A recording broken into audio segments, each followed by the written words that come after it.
Todos os irmãos com a graça e a paz do Senhor Jesus, poder sentar, meu irmão e minha irmã. Para mim é um privilégio estar aqui com vocês nessa noite, né? Isso. E eu estou muito feliz. Estou muito feliz de estar aqui com os irmãos, né? Poder ministrar a palavra do Senhor Jesus, que é uma coisa que eu tanto amo e, e, e tenho feito algum tempo já, né? Poder ministrar a palavra do Senhor Jesus. E eu quero agradecer os irmãos desde já que têm orado pela vida da minha mãe, que têm colocado a vida dela diante do Senhor. Agradecer o pastor Emerson junto com a Márcia, pastora Márcia, que tem orado e tem muita gente colocado diante do Senhor Jesus a vida da minha mãe. Essa noite passada eu passei com ela, dormi com ela no hospital, né? A gente está revezando. Hoje está a minha irmã, que foi passar com ela à noite, o dia, e o meu pai que vai passar com ela essa madrugada, né? Então quero agradecer os irmãos que têm orado. Hoje é dia 17, são aproximadamente quase 80 dias ela está no hospital. Ela foi internada dia 1º de maio, né? E quase 80 dias ali no hospital, ela está internada naquele hospital, ali em Campinas, no centro médico. Então nós cremos que Deus tem feito milagre, cremos que Deus tem feito coisas maravilhosas, né? Um pouquinho agora a gente recebeu uma mensagem sobre ela e que ela não estava muito legal, não estava respondendo algumas questões, né? Mas nós cremos que essa oração que o pastor fez foi direção de Deus, né? E eu quero demais agradecer a cada um de vocês pela oração. Meus irmãos, também eu quero falar para vocês que em agosto, eu acho que o pessoal da mídia preparou aí, nós vamos ter o nosso congresso de missões em agosto. E eu queria convidar os irmãos que puderem participar desse congresso. Vai ser um congresso assim abençoado por Deus, né? Vai ser 4 dias de evento, de congresso, né? E nós vamos estar. O ano passado não teve por causa da pandemia, né? Graças a Deus esse ano já está assim melhorando essa situação com o pessoal vacinando. Eu creio que vai ter esse congresso. Ano passado estava tudo certo, tudo preparado, mas não teve, né? Então sempre a gente estava tendo. E esse congresso é o 8º congresso de missões da nossa igreja ali em Sumaré, que vai ser uma bênção. Vai começar no dia 19 de agosto, né? Dia 19 de agosto vai estar ministrando o pastor Hernandes Dias Lopes. Ele vai estar ministrando, fazendo a abertura do nosso congresso, né? Na sexta-feira vai estar ministrando o pastor Henrique Terena, né? O pastor Henrique Dias Terena. O pastor Henrique Dias Terena, ele é um indígena, ele é da etnia Terena do Mato Grosso e ele hoje é presidente do Complei. O Complei é uma organização religiosa indígena do Brasil. Ele é o presidente. Ele é uma das pessoas mais influentes hoje nessa área indígena no Brasil. Ele é um pastor abençoado, um homem de Deus, uma grande referência para a nossa nação, como líder e como pastor. No sábado e no domingo vai estar ministrando o pastor Eduardo Luz. O pastor Eduardo Luz é presidente da missão mais antiga do Brasil, a missão Novas Tribos do Brasil. Então nós vamos ter tá aí postado aí para vocês, né? Nós vamos ter o privilégio de ouvir grandes homens que são referência no Brasil hoje a respeito da obra missionária. Então quero fazer um convite para vocês. Provavelmente nós vamos ter inscrição nesse culto, porque por causa dessa questão de distanciamento, principalmente na quinta-feira pela presença do pastor Hernandes, que é um homem muito conhecido, né? Talvez hoje considerado talvez o maior pregador do Brasil hoje na nossa nação. E daí nós vamos estar mandando o link para vocês, para quem puder ir lá ou assistir pela internet também, né? Pelo YouTube. Amém? Então, esse é um recado que eu dou para vocês. Meus irmãos, eu queria compartilhar uma palavra com vocês, que está no livro de Efésios. Quero que você abra a sua Bíblia. Efésios capítulo 3 e verso 10. Também está comigo a minha esposa, né? A nossa vida tem mudado radicalmente nesses dias para cá, né? Agora, com essa situação, estava conversando com o pastor Emerson, a igreja ali, a igreja de Sumaré, ficou sobre a minha responsabilidade agora como pastor presidente ali daquela igreja, junto com o pastor Renato. E essas 3 últimas semanas aí tem sido muito trabalho, muita reunião, né? Tem sido assim uma loucura, mas Deus tem dado graça para que nós possamos estar firme ali na frente daquela igreja, que não é fácil. São 5 igrejas, né, que a gente tem que administrar, e uma igreja grande, uma igreja que tem muitos desafios, mas o Senhor tem dado graça, e eu conto com as orações dos irmãos no dia a dia. Quando você for orar, lembre lá da minha vida, da vida da minha esposa. Efésios capítulo 3 e verso de número 10. Todos acharam? A intenção dessa graça era que agora, mediante a igreja, a multiforme sabedoria de Deus se tornasse conhecida dos poderes e autoridades nas regiões celestiais, de acordo com o seu eterno plano que Ele realizou em Cristo Jesus, o nosso Senhor, por intermédio de quem temos livre acesso a Deus, livre acesso a Deus em confiança, pela fé nele. Portanto, peço-lhe que não desanime por causa das minhas tribulações em seu favor, pois elas são uma glória para vocês. Peço que vocês deixem a sua Bíblia aberta, que nós vamos ler ainda esse verso aqui. Meus irmãos, nós estamos aí no desafio desse tema, desse congresso, que é o tema central do Evangelho. A Bíblia só tem um tema. Nós temos 66 livros na Bíblia, mas a Bíblia só tem um tema. A Bíblia é sobre Deus. Amém? A Bíblia não é sobre o homem, não é sobre Davi, a Bíblia é sobre Deus. Por isso que esse é um desafio da nossa atualidade, de entender que as coisas acontecem por causa dele e por ele. Então a Bíblia tem um livro, a Bíblia só tem um tema, porque é Deus que é o dono de todas as coisas. E eu queria que nós pudéssemos pensar hoje sobre um tema que está baseado no tema desse evento, que é qual é a missão da igreja local, qual é a missão dessa igreja, qual é a missão, qual é o plano de Deus para essa igreja local. E meus irmãos, nós estamos diante da igreja de Éfeso, a qual Paulo escreve essa carta. E eu quero trazer alguns detalhes dessa igreja, do que Deus fez através do apóstolo Paulo, através de outros irmãos, a qual essa igreja se torna a igreja mais importante do Novo Testamento. A igreja mais importante do Novo Testamento é a igreja de Éfeso. Um exemplo disso, essa igreja, Paulo fica nessa cidade 3 anos. Se você leu Atos capítulo 19, você vai ver o detalhe da evangelização dessa igreja. E essa igreja de Éfeso, a cidade de Éfeso, era uma cidade a qual Paulo passa durante 3 anos nessa cidade. E essa era a capital da Ásia Menor. E essa cidade era uma cidade grande, uma cidade aproximadamente de 300 mil habitantes. Para aquele tempo era uma cidade muito grande. Também era uma cidade estratégica, porque era uma cidade conhecida, era o corredor do mundo daquele tempo. Por que era o corredor do mundo? Havia naquela cidade uma das 7 maravilhas daquele tempo, que era o templo da deusa Diana. E esse templo da deusa Diana era conhecido como a deusa dos Efésios.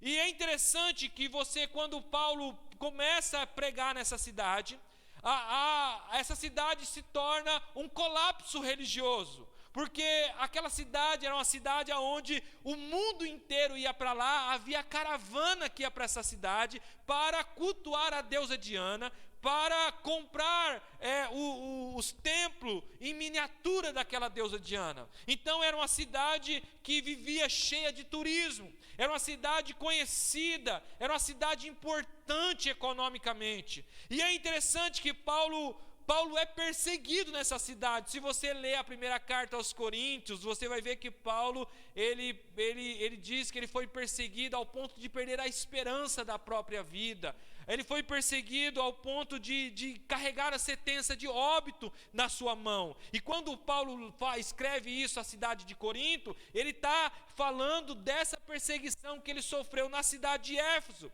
Então, esse templo da deusa Diana, é conhecida como a deusa dos Efésios, era mais luxuoso daquela região. E é interessante que a cidade girava em torno do templo. A cidade tudo que era muito parecido com a cidade que nós temos aqui no Brasil, né? Aparecida do Norte. Era uma cidade que tudo que girava em torno do templo. E é interessante que, além de ser uma cidade idólatra, era uma cidade marcada por magia e ocultismo. Se você ler Atos 19, você vai ver que quando o pessoal começa a se converter, judeus e gentios começam a se converter, as pessoas pegaram os seus livros de magia e iam queimar em praça pública. E é interessante que era uma cidade idólatra, mas era uma cidade também que cultuava a magia, o ocultismo. Então imagine só, você plantar uma igreja numa cidade idólatra e numa cidade também onde a magia e o ocultismo era muito forte. Lembrando que naquele tempo, quem tinha livros, quem tinha acesso a livros, era pessoas que tinham muito dinheiro. Era pessoas porque era muito caro ter livro naquele tempo. Era muito caro você conquistar ou você ter algo escrito na sua mão. É interessante porque Paulo começa a pregar nessa cidade. E quando Paulo começa a pregar nessa cidade, o evangelho começa a crescer, pessoas começam a se converter. Então a primeira questão que nós aprendemos aqui é que o comércio dessa cidade, ele entra em colapso. Porque se você vê lá, você vê que um dos principais comerciantes daquela cidade, em Atos 19, ele reúne todos os ourives daquela cidade, conclamam uma reunião e dizendo assim: olha, aquela religião do caminho, porque o evangelho era conhecido como religião do caminho, esses homens que têm espalhado essa religião pelo mundo, chegou na nossa cidade. E nós que trabalhamos com a venda do templo da deusa Diana, nós estamos perdendo nossos clientes. Então você vai ver que a primeira questão é que os comerciantes, o comércio entra em colapso. A segunda também é que o ocultismo também entra em colapso, porque eles começam a queimar os seus livros em praça pública. Imagine, irmãos, o avivamento que acontece nessa cidade. Imagine o poder do evangelho nessa cidade. Imagine a graça de Deus nessa cidade. Por isso que eu trabalhei esse tema com vocês. Qual é a missão? Qual é o plano de Deus para essa igreja local? Qual é o plano de Deus para essa igreja? Qual é o plano de Deus para a igreja lá em Sumaré? Meus irmãos, nós estamos vivendo diante de algo a qual Deus fez na vida do apóstolo Paulo, e Deus também levantou essa igreja para ser a igreja mais importante do Novo Testamento.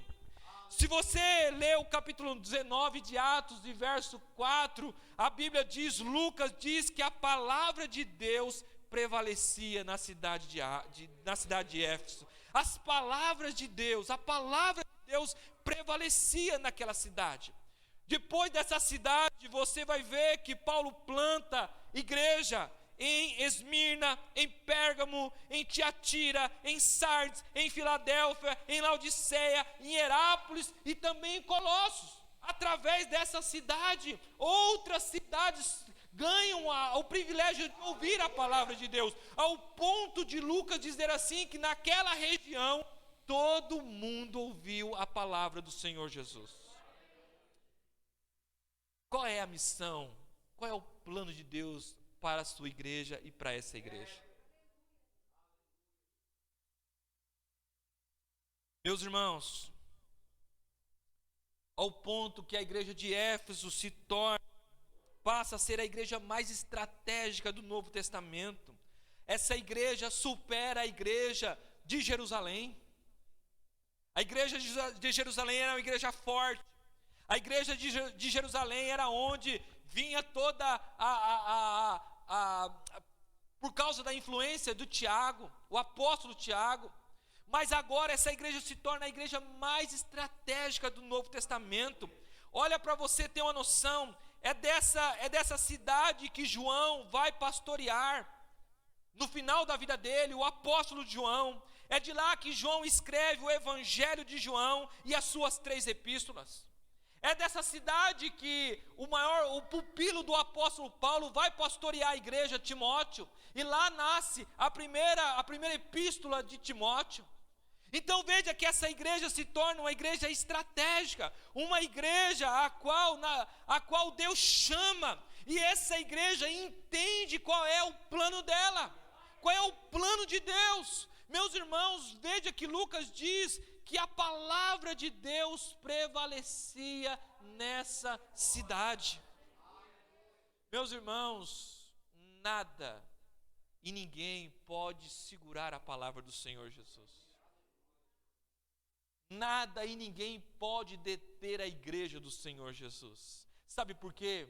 Porque a igreja não é minha, a igreja não é do pastor Hermeson, a igreja é do Senhor Jesus. E quando Paulo escreve essa carta, é interessante que o apóstolo Paulo, do capítulo 2, ele vai trabalhar essa carta, é o tema mais explícito que trata da igreja do Novo Testamento. Essa carta, ela trata a eclesiologia, a doutrina da igreja. E é interessante que no capítulo 2, o apóstolo Paulo, ele trabalha uma questão muito importante. Por isso que o tema é importante a gente tentar refletir sobre isso. Tudo é sobre ele. Sabe por quê? Olha que diz o capítulo 2 e verso 1. O apóstolo Paulo começa a tratar a doutrina da igreja no capítulo 2 e verso 1 até o capítulo 6. Mas aqui ele diz assim: quem você era? Como nós estávamos? Olha que ele diz: vocês estavam mortos em suas transgressões e pecados, nas quais costumava viver quando seguia a presente ordem deste mundo. E o príncipe do poder do ar, o espírito que agora está atuando no que vive na desobediência. Anteriormente, todos nós também vivíamos entre eles, satisfazendo a vontade da nossa carne, seguindo os seus desejos e pensamentos, como os outros eram por natureza merecedores da ira de Deus. Agora o apóstolo Paulo está dizendo assim: todavia, ou seja, nós que cremos na palavra, nós que aceitamos a Cristo como Senhor e o único Salvador da nossa vida, ele vai dizer: todavia, Deus que é rico em misericórdia, pelo grande amor com quem nos amou, deu-nos a vida com Cristo, quando ainda estávamos mortos em transgressões, pela graça vocês são salvos. Então veja que o apóstolo Paulo lembra aqueles irmãos. Lembra que essa carta que o apóstolo Paulo está escrevendo, ele não está escrevendo uma carta para quem não conhece o Evangelho, ele está escrevendo essa carta para a igreja de Efésios. Então o apóstolo Paulo está dizendo: olha, lembra como vocês estavam, qual era a condição? E o apóstolo Paulo está dizendo: vocês estavam mortos, vocês viviam para satisfazer os desejos da sua carne, vocês eram inimigos de Deus, mas Deus que é rico em misericórdia, pelo amor da graça, me salvou e te salvou. Meus irmãos, a Bíblia é sobre Ele. Sabe que eu vejo um dos maiores erros no púlpito da igreja brasileira hoje? É contar a história de Davi achando que Davi é o cara. Você até pode contar, é o que os pastores grandes têm feito, aquela mensagem de autoajuda: você vai vencer. Mas quando você olha para o texto, você vai ver: Davi, você vai em nome de quem? Eu vou em nome de Deus.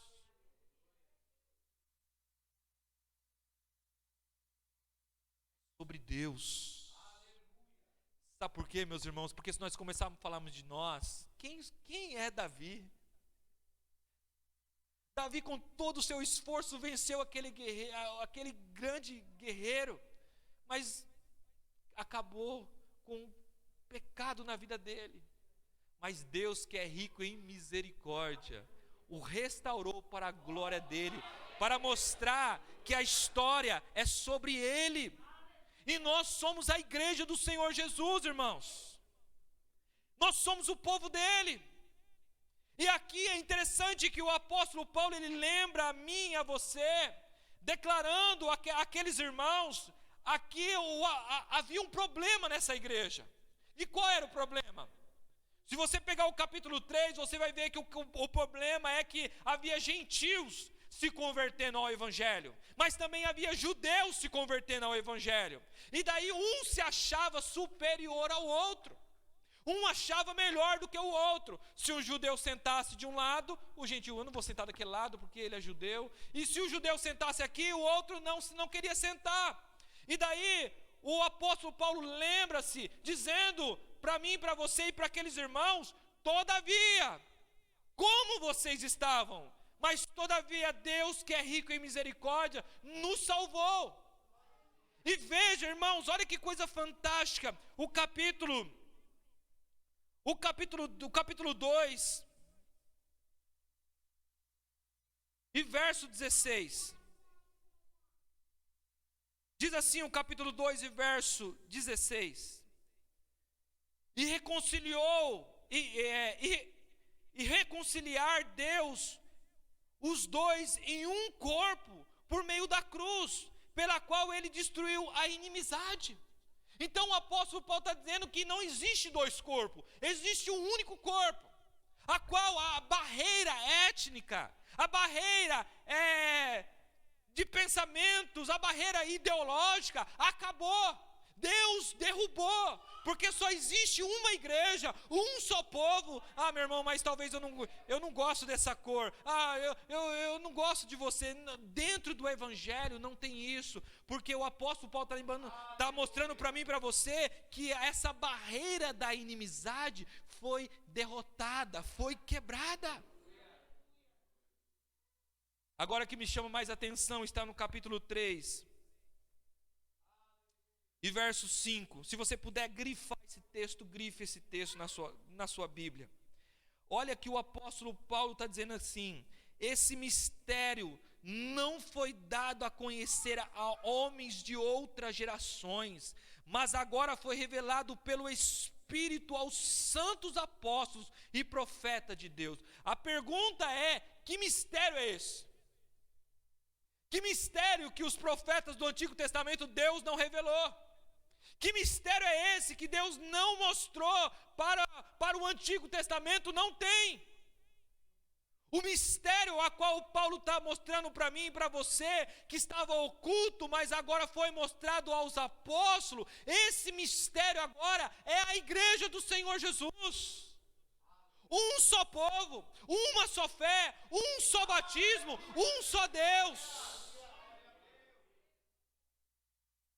Meus irmãos, nós somos a igreja de Deus, um só povo, uma só fé, um só batismo. A que estava oculto, agora Deus deu para nós. Nós somos a igreja. E qual é o plano de Deus para essa igreja local? Você tem orado a respeito disso? Você tem clamado a Deus: Deus, qual é o plano de Deus para a nossa igreja? Deus, qual é o plano de Deus para a minha vida dentro dessa igreja? Deus, qual é o plano que o Senhor tem para a nossa igreja dentro desse bairro? O apóstolo Paulo declara em alto e bom som: a partir do momento que nós entendermos isso, a palavra de Deus vai prevalecer nesse lugar, nesse bairro, nessa cidade.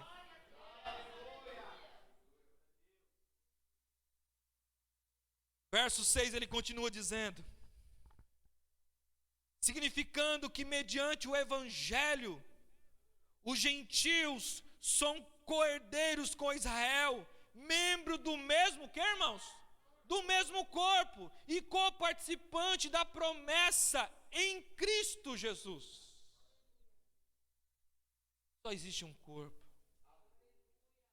só existe uma só fé, só existe só um Deus e um só batismo.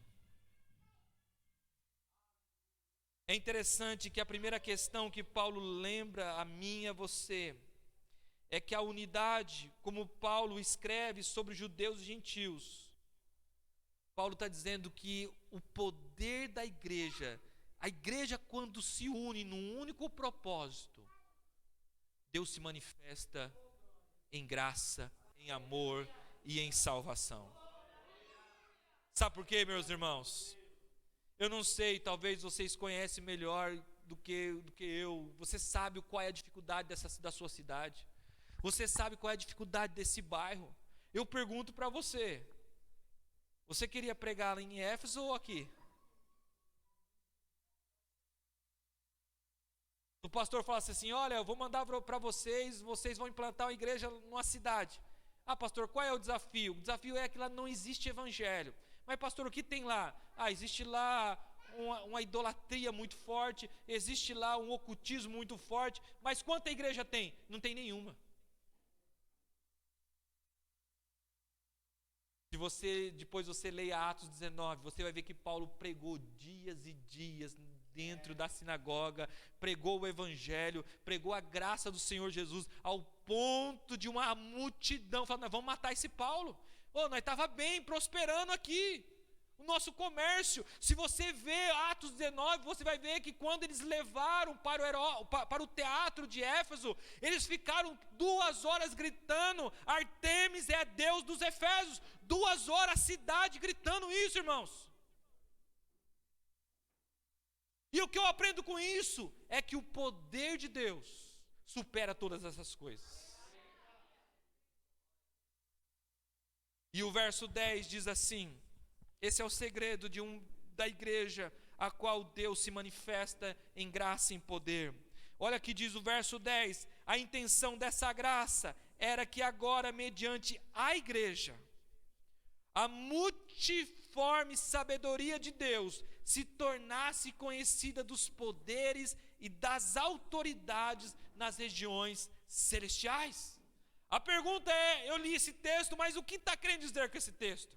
Primeira questão que Paulo mostra para mim é que a igreja, ela passa agora a ser representante do poder de Deus. A igreja, ela passa agora a ser a esperança para a cidade e para o mundo. A nossa esperança não está no governo, a esperança não está no prefeito, ou seja lá quem for, a nossa esperança, a esperança para essa cidade está na igreja. A igreja é a esperança do mundo. A igreja é a esperança para os perdidos. A igreja é a esperança para aqueles que estão na prostituição, nas drogas. A igreja continua sendo a esperança, a glória de Deus. É a multiforme sabedoria.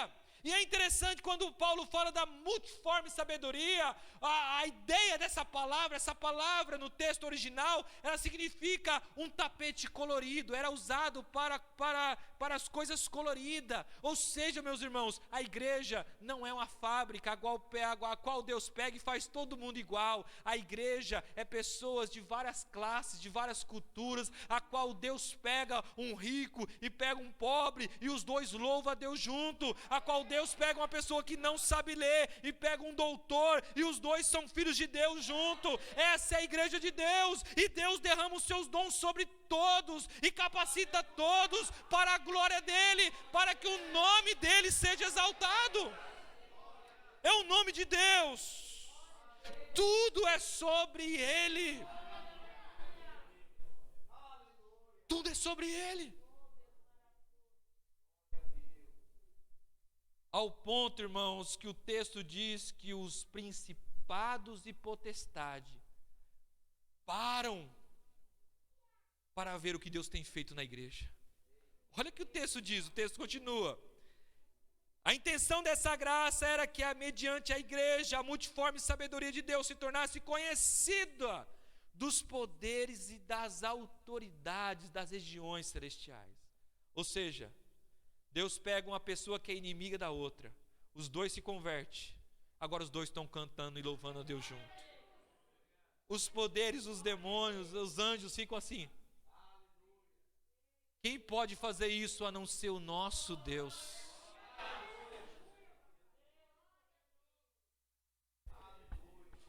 Meus irmãos, eu tenho pregado essa mensagem na igreja,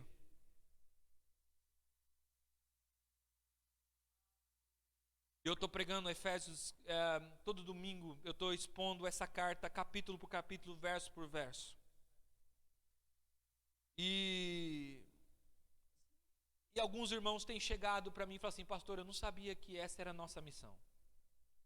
Na verdade, pastor, eu não sabia o que era ser igreja. Eu achava que era só cultuar, vir aqui no sábado e domingo. A igreja é muito mais do que isso. Ser igreja é ser envolvido com a missão dele. Ser igreja é desfrutar de uma unidade. Ser igreja é você falar assim: meu irmão, me perdoa, porque eu não ia muito bem com a sua cara. Uma dessas mensagens, uma irmã me chegou pós-culto e falou: pastor, eu quero te pedir perdão. Eu falei: mas por que, irmã? Eu fiz alguma coisa? Não. É porque eu achava que você tinha algo contra mim, contra a minha família. E daí nós oramos, abraçamos, chorando junto, porque essa é a missão da igreja. A barreira da inimizade foi quebrada entre nós. Só há um povo e só há um Deus. E nós precisamos desfrutar dessa unidade, de entender que a igreja, essa igreja, se você falar, mas a igreja não tinha problema, tinha sim. Se você ler o capítulo 3, o Paulo está falando sobre uma divisão na igreja, entre judeus e gentios. O apóstolo Paulo está falando que um gentil não ia com a cara do outro. Por isso que o apóstolo Paulo diz no verso 14, dizendo: olha Deus, eu já ensinei, eu já expliquei, mas agora eu só preciso orar, porque parece que o pessoal não entende. Eu vou dobrar diante do Pai, que recebe o nome de toda a família nos céus e na terra, porque você precisa entender que ser igreja é entender que nós temos uma unidade. E quando a igreja preserva a unidade do Espírito, por isso que o Paulo diz aqui: não entristeça o Espírito Santo de Deus. Não entristeça o Espírito Santo, porque a maior forma de Espírito Santo manifestar é dentro da igreja. Meus irmãos, essa multiforme graça de Deus. O apóstolo Paulo, essa palavra era usada para tapetes, para flores. A igreja, como uma comunidade multirracial, multicultural, é como uma bela tapeçaria. Eu não sou igual a você, e não tem ninguém aqui igual a você. Não tem ninguém igual a mim aqui. Não tem ninguém igual ao pastor Hermes aqui. Você pode assim ter algumas, ser palmeirense igual ele, né? Mas nós somos diferentes. Mas o que faz a diferença? A diferença faz que Deus fez na minha vida. No verso 2, outra hora nós estávamos mortos em nosso pecado. Nós vivíamos para satisfazer as transgressões da nossa carne, os desejos da nossa carne. Mas todavia, Deus, que é rico em misericórdia, me salvou, te salvou, para que através da igreja o nome dele fosse exaltado. Para que através da igreja o nome dele fosse exaltado nesse bairro, nessa cidade. Para que através dessa igreja você entendesse qual é a tua missão. Qual é a tua missão como igreja? Qual é o plano de Deus para a sua igreja? E meus irmãos, eu tenho levado a igreja lá em Sumaré a orar todos os dias. Falar: Deus, eu tenho uma tarefa para a igreja, uma tarefa de casa. E qual era a tarefa de casa? Primeiro, ore a Deus e pergunte a Deus qual é o plano de Deus para a sua igreja. Os irmãos estão orando todos os dias por isso. Segunda questão, que eu pedi para eles orar, que a igreja parou de orar, sobre os dons do Espírito. Ninguém mais ora para ter dons do Espírito. E do Espírito Santo, e Cristo não dá conforme a gente oramos. Ele dá conforme a igreja precisa, conforme a necessidade da igreja. E eu falei: irmãos, ore a Deus e peça a Deus, fala: Deus, o que a nossa igreja está precisando? O Senhor sabe, o Senhor é o dono. E é interessante que o apóstolo Paulo aqui, não é a primeira, mas a segunda vez, a primeira ele usa em Colossenses, que ele vai dizer: ele é o cabeça da igreja.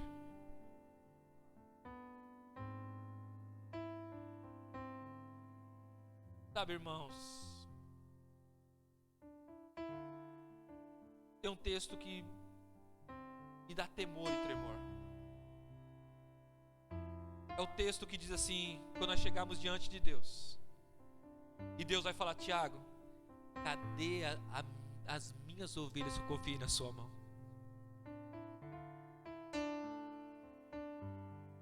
Eu não sou dono de ovelha. Deus confiou as ovelhas dele na minha mão. Deus me deu esse ministério, mas as ovelhas são dele. Por isso, meus irmãos, que o nosso papel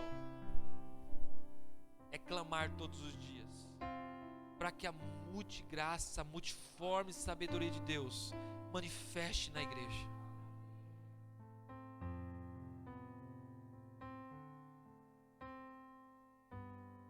Eu estava estudando sobre alguns avivamentos que aconteceu em alguns lugares do mundo. E um dos últimos avivamentos que aconteceu nos Estados Unidos não começou com um pastor, nem começou dentro da igreja. Começou com um empresário em Nova York. Ele começou a orar na hora do seu almoço 20 minutos todos os dias, e orando a Deus pelo avivamento dos Estados Unidos. Passou uma semana, ele orou sozinho. 2 semanas tinha 20.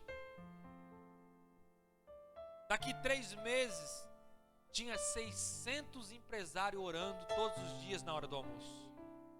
Deus soprou sobre o estado, sobre Nova York, ao ponto de levar mais de 500.000 almas a aceitar a Jesus. É a multiforme graça de Deus.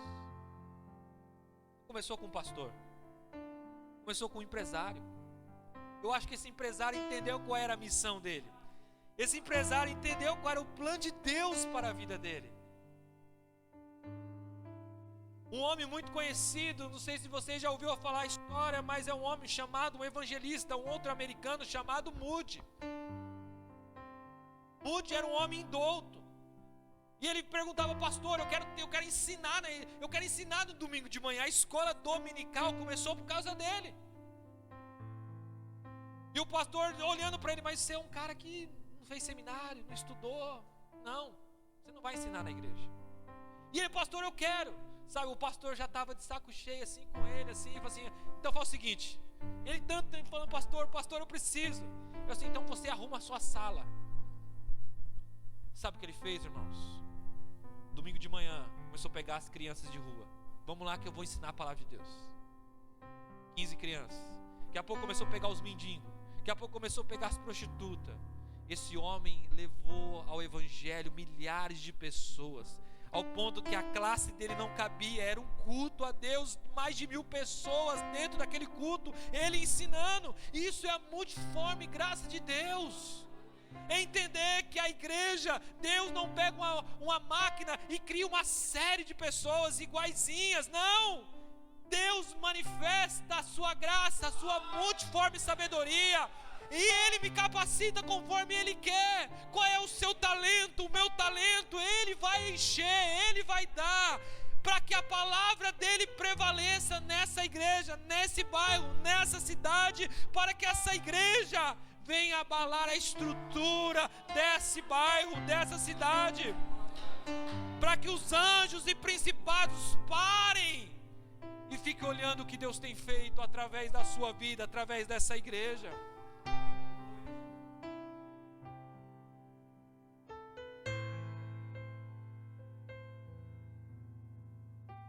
Sabe por quê, meus irmãos?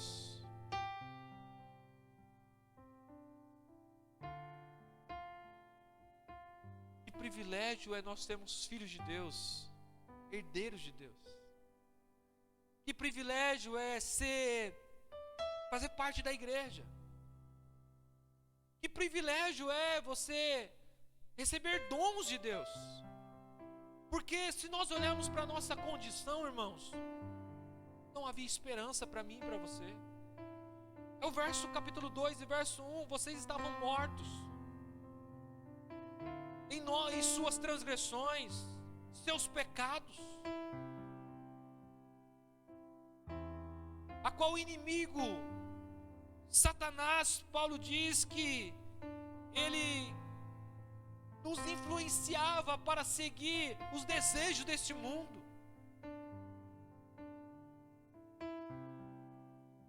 Além de tudo, nós éramos inimigos de Deus. Mas a história começa a mudar no verso 4.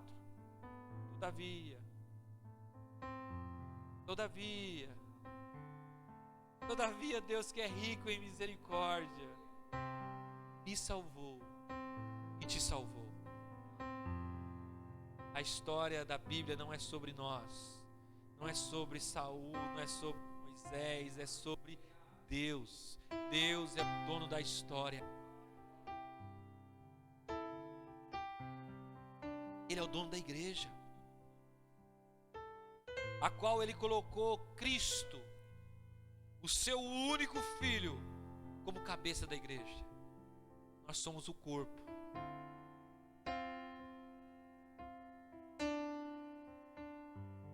E nós temos, irmãos, o desafio de orar todos os dias. Falar: Deus, qual é o teu plano para essa igreja? Qual é o plano para essa igreja local? Uma cidade complicada, uma cidade grande, uma cidade idólatra, uma cidade que praticava ocultismo, uma cidade a qual, se você fosse implantar uma igreja, você não tem uma cidade mais fácil. Paulo foi perseguido nessa cidade. Houve perseguição ao ponto dele perder a esperança da própria vida. Mas dessa cidade, se Paulo não tivesse o desafio de plantar a igreja, talvez nós não teríamos o Evangelho de João, talvez nós não teríamos as epístolas, talvez nós não teríamos as cartas endereçadas às 7 igrejas da Ásia Menor. Mas Deus, que é rico em misericórdia, todavia, Ele quis fazer, e a obra é dele. O mesmo Moody, uma vez um rapaz chegou para ele, bêbado, e falou para o Moody: ó Moody, eu converti ouvindo a tua palavra. E Moody falou assim: de fato fui eu, se fosse Deus você não estaria nessa situação. Quando Deus Ele muda, quando Deus salva, Ele salva. Quando Ele resolve fazer, Ele faz. Não há nada que impeça a ação de Deus. Não há nada que impeça o agir de Deus. A Bíblia diz: agindo Deus, quem impedirá? Se Deus é por nós, quem será contra nós?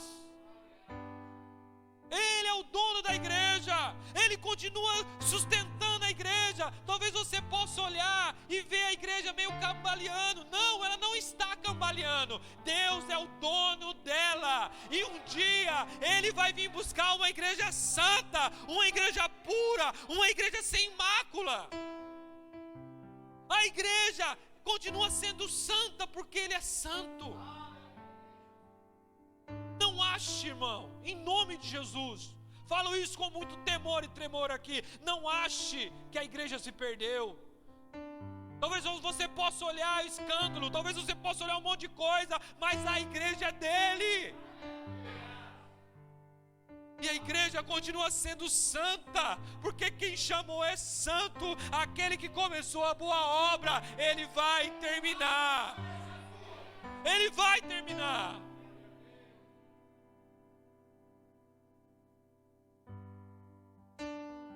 Ai daqueles que usam a igreja do Senhor Jesus. Ai daqueles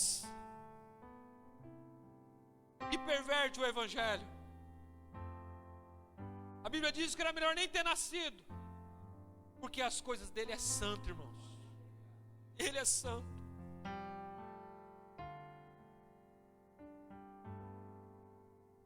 A igreja dele é santa. Qual o tema desse aniversário? Tudo é sobre ele. E ele é santo.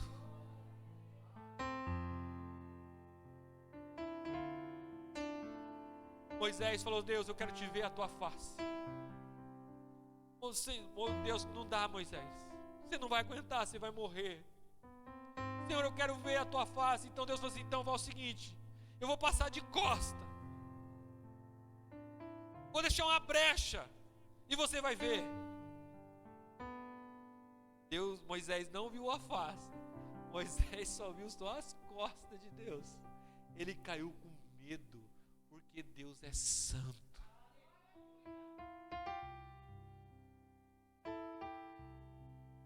Ele chamou a igreja santa. Nós somos falhos, mas Deus nos chamou para ser santo, porque Ele é santo.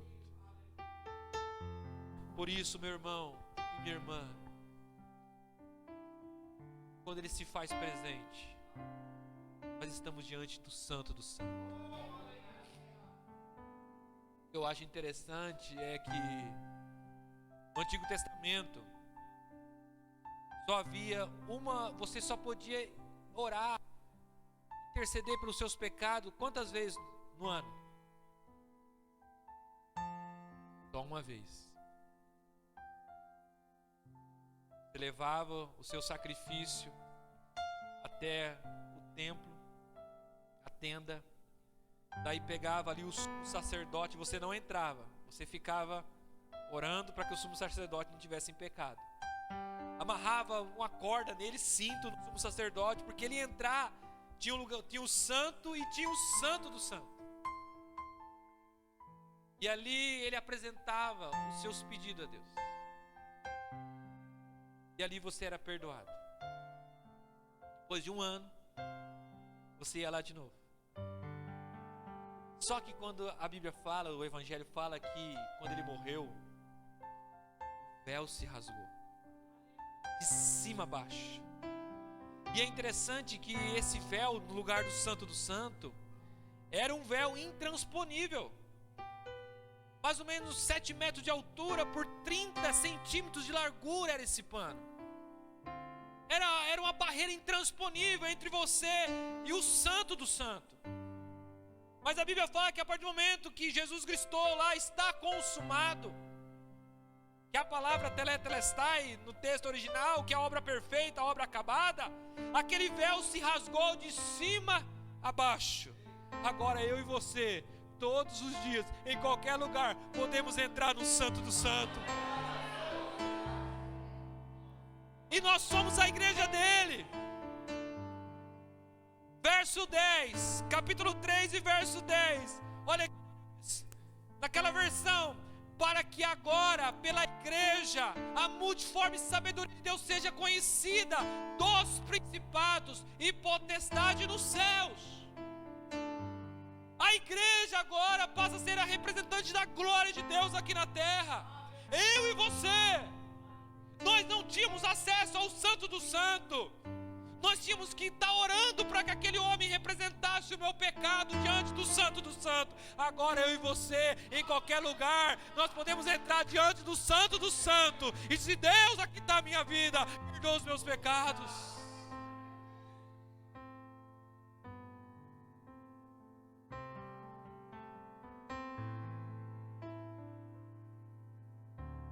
Estava conversando, a irmã Filomena estava falando comigo, falou: Tiago, todo dia que eu venho aqui nesse culto domingo, eu saio cada dia mais apaixonado pela igreja. Eu falei para ela: eu também.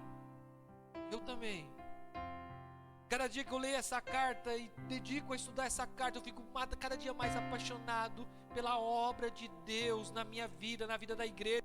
E eu cada dia mais sou grato a Deus por fazer parte da igreja dele.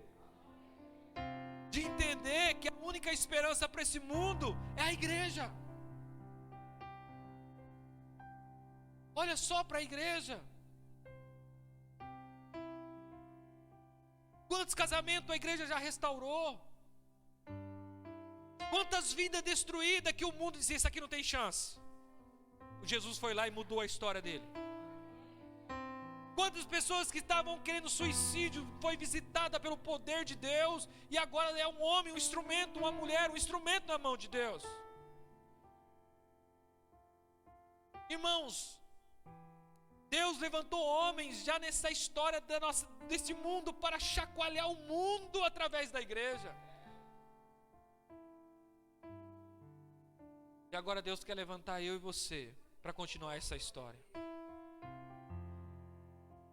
Porque nós estávamos mortos em nossos pecados, inimigos de Deus, amante das coisas do mundo, desejando as coisas da carne. Mas todavia, Deus que é rico em misericórdia, me salvou e te salvou. Nós estamos diante do maior privilégio do homem, é estar debaixo da mão de Deus, é estar diante do Santo do Santo. É um privilégio, irmãos. É um privilégio fazer parte da igreja dele. É um privilégio nós pregar o Evangelho. Nós temos alguns projetos missionários. E todo ano eu vou para Minas, lá em Curral de Dentro, onde a missionária Lia lá, tá lá, uma mulher sozinha. Vai vendo a história. Uma mulher solteira, poderia estar aqui cuidando dos seus filhos. Foi para uma cidade de aproximadamente 6.000 habitantes. Não tem nada na cidade. Todo ano eu vou para lá. E se alguém quiser ir comigo, em setembro eu vou para lá também. Aniversário da igreja. Ela me chamou para ir pregar lá. É uma viagem pertinha, 1.300 quilômetros de carro. Né, pastor? O pastor já fez uma viagem dessa. Olha lá. Uma cidade que não tem expectativa de nada. Aonde o irmão daquela cidade, como nasceu essa igreja? O irmão Afonso pagou durante 6 meses o aluguel de um salão, orando a Deus para uma igreja naquela cidade. Eu talvez não teria coragem de fazer isso. 6 meses, tirar do bolso dele, chamou uma igreja, não vou falar o nome da denominação. A igreja disse: mas a cidade não dá porque nós não vamos ter retorno. É muito pobre essa cidade. Obrigado. Outra igreja, outra denominação: não, essa cidade não dá porque é muito fora de mão, fica no norte de Minas e não tem recurso, não vai ter coisa. Daí apareceu a Brasil para Cristo. Daí a gente começou um salãozinho. Eu fui nesse salão onde hoje é uma loja de sapato, uma loja pequena. A missionária Lia foi para lá, está há 5 anos lá. Uma cidade extremamente... Eu achava que Minas era uma cidade idólatra. Não é. A cidade onde eu mais vi idolatria é o Nordeste brasileiro. Eu nunca vi na minha vida. Mas o norte de Minas, eu nunca vi, nunca tinha prestado atenção, mas aonde existe casas e casas, altares e altares de centro de macumba. Quando a gente vai para lá, nós vamos fazer visita, entramos, levamos cesta básica, levamos um monte de coisa, e é comum você entrar na casa e ver um altar. E uma das casas que a gente foi orar, a Lia falou, quando a Lia chegou em casa, a missionária Lia falou assim: olha, Tiago, agora por mim, porque eu estou mal. Pelo ataque, pelo aquilo que Satanás faz. Para vocês terem uma noção, a Lia ficou 1 semana de cama, sem conseguir levantar da cama, a coluna dela travou. Ela não sabe por quê e nem não sabe o que aconteceu.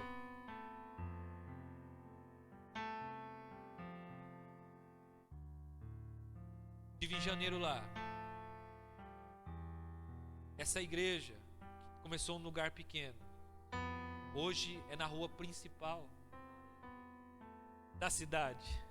Do lado da igreja é a prefeitura da cidade. Eu tive o privilégio de batizar 10 pessoas naquela igreja.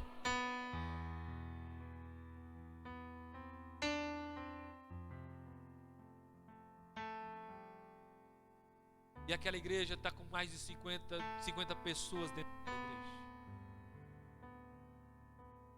Uma mulher sozinha. Aquele convite, o irmão orando a Deus, orando, ligando, Para algumas igrejas, aquelas igrejas falam, não, a gente não quer, porque não vai ter retorno. Meus irmãos, a igreja de Deus, aonde ela chega, a palavra de Deus prevalece. Não importa onde é. O que importa é que a multiforme graça de Deus, a sabedoria de Deus, se torna presente na igreja. A maioria daqueles irmãos não sabe ler, não sabe escrever. O único trabalho que tem naquela cidade é trabalhar na carvoaria, no eucalipto. É o único trabalho que tem. Ou então uma mulher que trabalha limpando a casa, agora ela ganha R$30 pela uma faxina. Aonde o que prevalece ali é a prostituição, as drogas. Mas Deus sabe o que faz. Deus é rico em misericórdia. Mas eu queria convidar você nesse momento, meu irmão e minha irmã, a se colocar de pé.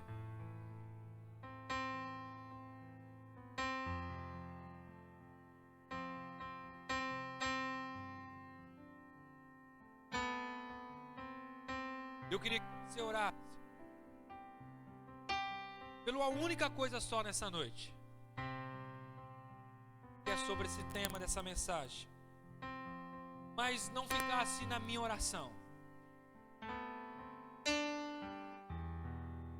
Que você orasse a Deus e pedisse, Senhor, qual é o plano de Deus para essa igreja aqui, a igreja do Amanda? Deus, mostra, revela o teu plano, o teu propósito para essa igreja. E lembre-se, você faz parte dessa igreja. Lembre-se que você está aqui e fala, Deus, eu estou aqui, eu faço parte dessa igreja. Derrama a tua multigraça sobre essa igreja. Eu quero ser usado.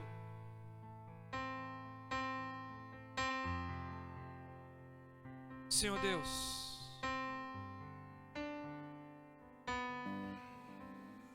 outrora, Deus, nós éramos inimigos, estávamos mortos. Vivíamos, Deus, para satisfazer o desejo da nossa carne. Vivíamos, Deus, para satisfazer, Pai, a vontade da nossa carne. Mas todavia o Senhor, que é rico em misericórdia, nos salvou, nos redimiu, nos trouxe vida e vida em abundância. E hoje, Pai, nós somos a tua igreja, o teu povo, o povo escolhido, a nação santa, a qual nós estamos debaixo de um só Deus, um só Espírito, uma só fé e um só batismo. Por isso, Deus, nós oramos e clamamos a Ti e perguntamos, Deus, qual é o Teu plano para essa igreja? Qual é o Teu plano, Deus, para a vida de cada um que está aqui? Deus, manifesta a Tua graça, e o Teu nome é santo, e não há outro além de Ti, não há outro além de Ti, Deus. Por isso eu peço a Ti, aviva a Tua obra em nosso meio, aviva a Tua obra em nosso meio. Levanta essa igreja, Deus, levante essa igreja como a multiforme graça de Deus, levante essa igreja como luz nesse bairro, levante a Tua igreja, Deus, como instrumento da Tua glória, do Teu louvor. Vem, Senhor Deus. Precisamos de Ti, Deus.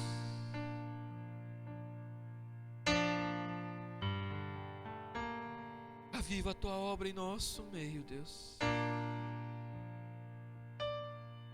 Aviva a Tua obra no nosso meio, Deus. Todavia, o Senhor que é rico em misericórdia, todavia, o Senhor que é rico em amor, nos salvou pela graça. E pela graça vocês são salvos. Isso não vem de vós, é dom de Deus, para que ninguém se glorie nas suas próprias obras.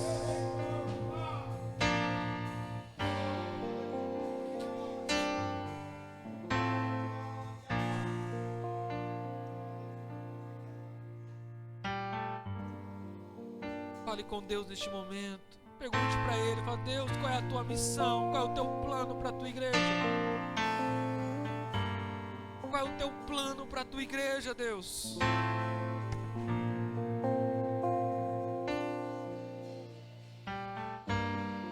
Porta da casa mais simples, que o anjo da morte não entra. A estrada que corre pro mar, o vento que abre o caminho é você.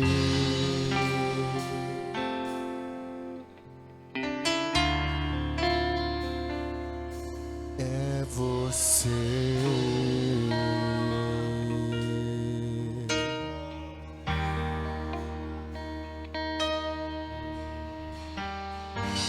A nuvem que aponta o destino é a mesma que cobre o passado. O pão que sacia a fome, a rocha que mata a minha sede é você.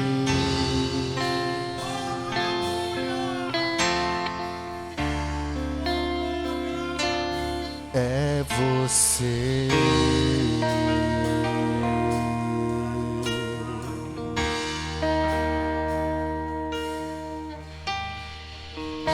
Mais perto do monte, mais perto da face, me espanto com o peso da tua glória. Mais perto da glória, mais perto da morte, o medo quer me parar, então me tira o medo que me faz dizer: Moisés, suba em meu lugar, e me faz entender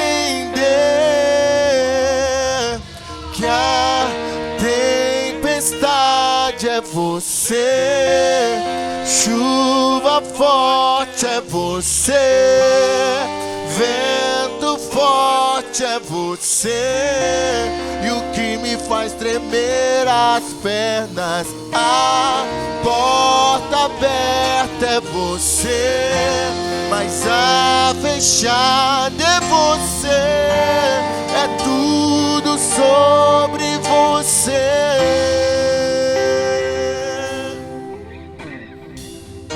Mais perto do monte, mais perto da face, me espanto com o peso da tua glória. Mais perto da glória, mais perto da morte, o medo quer me parar, então me tira o medo que me faz dizer: Moisés, suba em meu lugar, e me faz entender que a tempestade é você, chuva forte, vento forte, e o que me faz tremer as pernas, a porta aberta é você, mas a fechada é você, é tudo sobre você. Que a tempestade é você, chuva forte é você, vento forte é você, e o que me faz tremer as pernas, a porta aberta é você, mas a fechada é você, é tudo sobre você. Eu também vou subir, eu vou subir o monte que muitos desistirão, e vou ficar lá até te encontrar. Eu vou entrar na casa e vou fazer morada, e vou ficar lá até te encontrar. Mais perto do monte, mais perto da face, me espanto com o peso da tua glória. Mais perto da glória, mais perto da morte, o medo quer me parar. Então tira o medo que me faz dizer: Moisés, suba em meu lugar, e me faz entender. Cante. Tempestade é você, a chuva forte é você.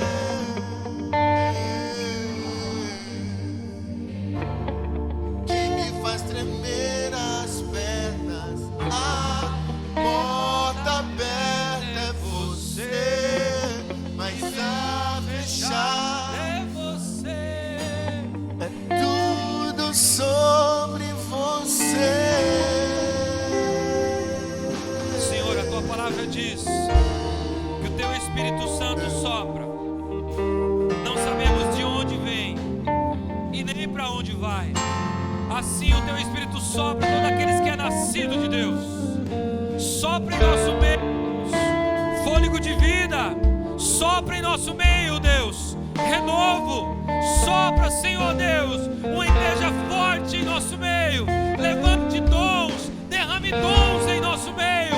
Que a multiforme graça de Deus, a sabedoria de Deus seja derramada sobre essa igreja, para a glória dele, porque é sobre ele e é para ele que nós estamos aqui, porque dele, para ele são todas as coisas. A ele seja a glória para todos sempre, a ele seja o louvor. Ele é o alfa, ele é o ômega, ele é o começo, ele é o fim, ele é o pão nosso, ele é o que traz vida, ele é o dono da vida.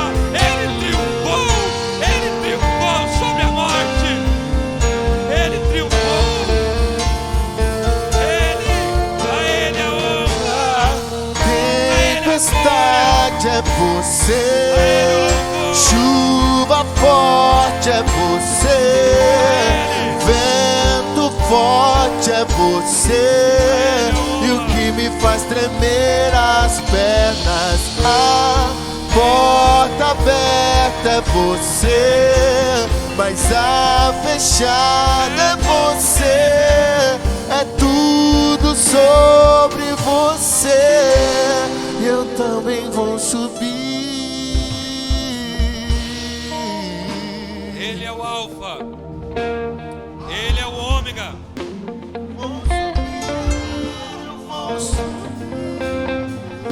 Passará os céus e a terra, mas a palavra dele jamais passará. Ele não é homem, nem filho de homem para que minta. Ele é o Deus de Israel. Ele é o pão vivo de Deus. Ele é a rosa de Saron. Ele é o pão nosso de cada dia. Ele é o começo, ele é o fim, ele é a estrela da manhã.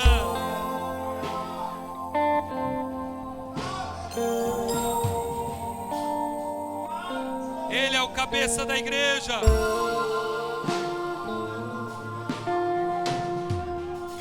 Ele é a nossa estrela da manhã. Ele é aquele que fortalece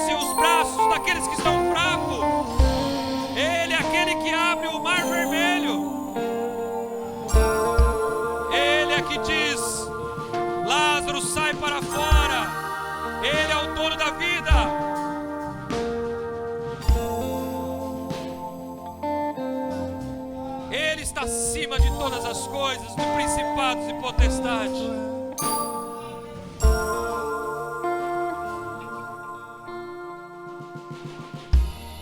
Cante assim comigo. A Ele a glória,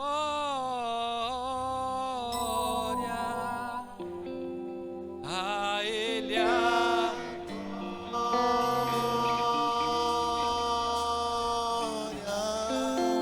pra sempre, amém.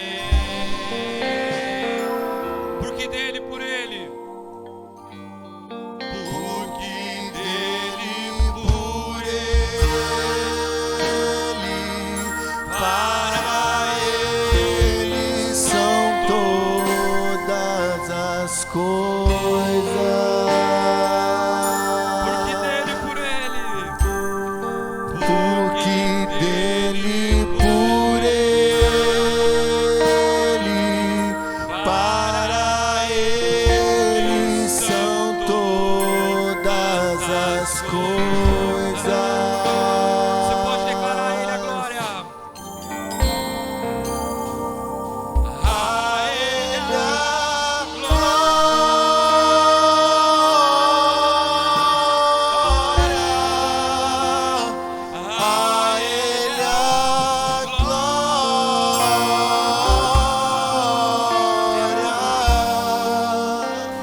sempre, amém.